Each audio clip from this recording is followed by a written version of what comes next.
LSU already talking junk. Justin Jefferson came out in an article to the Lafayette Daily Advertiser saying,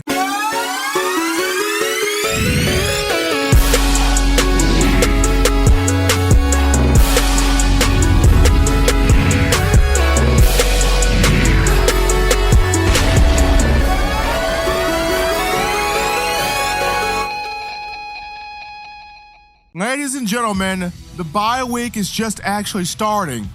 It's only Tuesday, and LSU is already trash talking.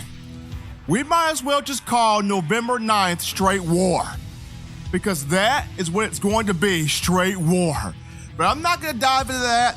I'm going to save that for next week when I really let my hair down and dive into this matchup. But for now, you are locked and loaded.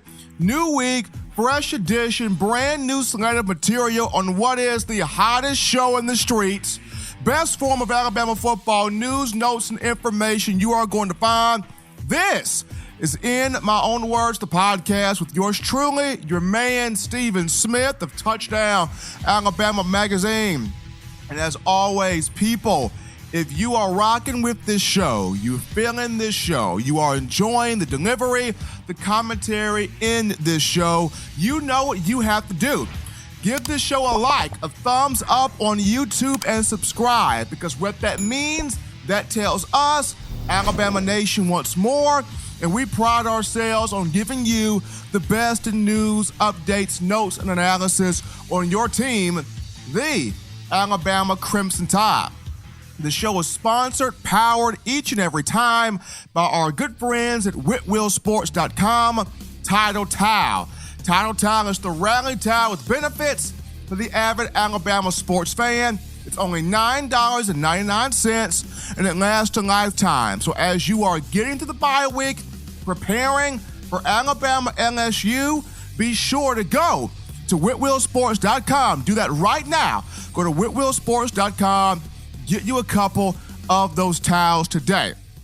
I was going to talk about the things that stood out to me for Alabama against Arkansas, but I'm going to take a little detour right here because everybody saw Mac Jones in the game, played well, performed well, 18 for 22 passing, 235 yards, 3 touchdowns, no turnovers, exceeded expectations, did exactly what he needed to do to get the job done for the Crimson Tide. But this Alabama defense is starting to peak, hit, play well at the right time. And under Saban, you always have those groups of games, those list of games, string of games to where Bama's defense really starts to hit its stride.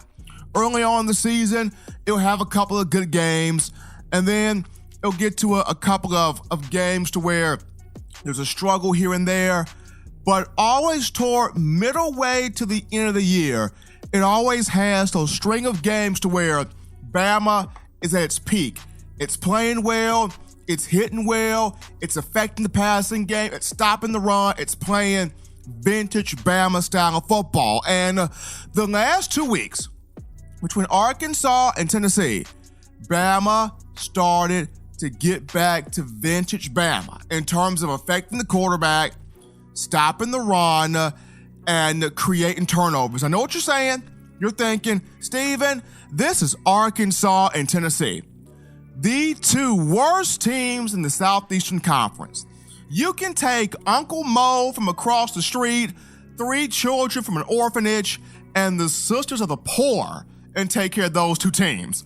Well, to that response, or to that statement, here's my rebuttal. Tennessee is a pretty good football team. They got some guys on both sides of the ball that will play in the National Football League, and Jeremy Pruitt is the coach that will get them to the next level. In terms of Arkansas, yes, it has struggles offensively. Defensively, though, they have some dudes on that defensive line that are next level talent. So let's not throw too much shade, too much salt on behalf of Arkansas and Tennessee. However, when you look at Alabama, defense starting to play at the right time, and Terrell Lewis is a menace.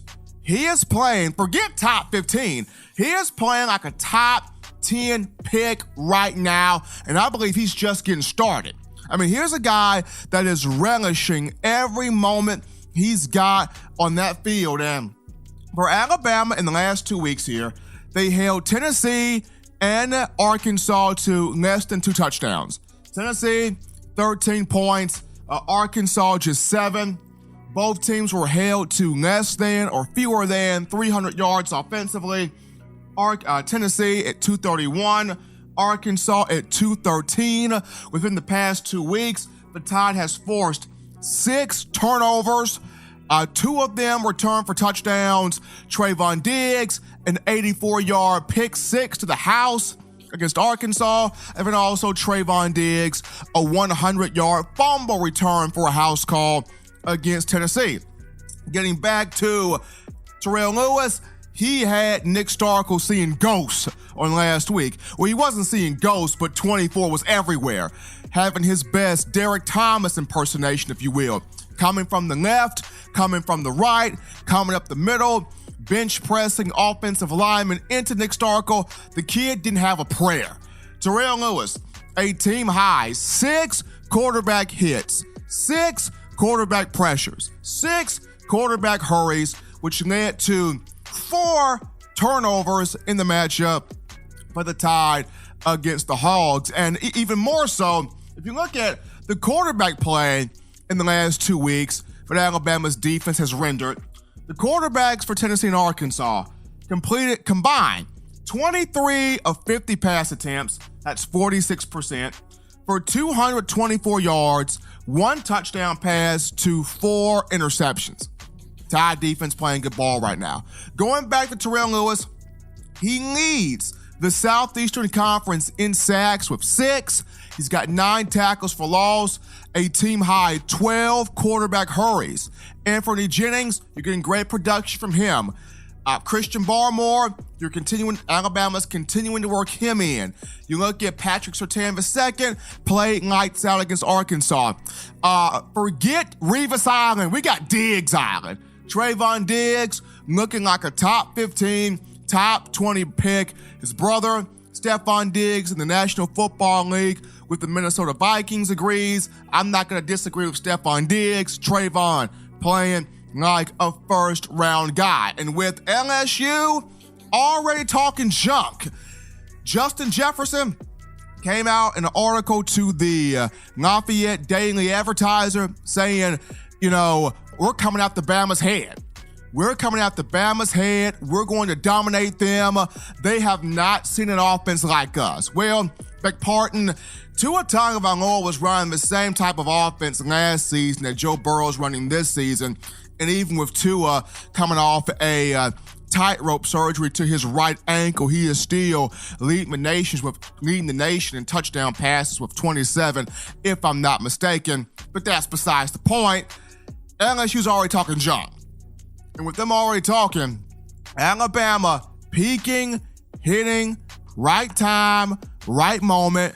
And then on top of that, when you throw in Pete Golding into the mix, who is a native of Hammond, Louisiana, if he can find a way to hold this group, Auburn's already pretty much given the blueprint of how to beat LSU. I mentioned this, if Auburn had any intellect of an offense, they would have won the game, should have won the game. But if Pete Golding goes into this matchup and finds a way to hold LSU to fewer than 20 points, that will be major for Pete Golding as a defensive coordinator. But we'll save that also for next week, diving into this matchup. Just in honor of the bye week, had to say this. Bama's defense, peaking, playing, hitting at the right time. Terrell Lewis, the ringleader of this group, he's already stated, I'm relishing every moment. I'm savoring every opportunity. And with him facing Joe Burrow next week, that is going to be fun. Well, people, that's going to take us to our first break here on In My Own Words, the podcast. As always, you download the Touchdown Alabama Magazine app. Get that right now. Invest in yourself as you prepare for November 9th. War. Invest in yourself. You can get this app from the iPhone App Store if you're rocking Team Apple, Google Play Store if you've got the Android phone. Podcast options, as always, listed at the bottom of the screen for you. You also subscribe to TDAlabamaMag.com for all the latest, and Touchdown Alabama Magazine on YouTube. Beside over 5,000 subscribers strong, thanks to you, the fans. Upon our return, we dive into Jerry Jeudy. The young man broke out of a slump on last week against Arkansas, and he's prepared to burn the Tigers again. We'll touch Jerry Jeudy on the other side of the break. Don't go anywhere, folks. You're listening to In My Own Words.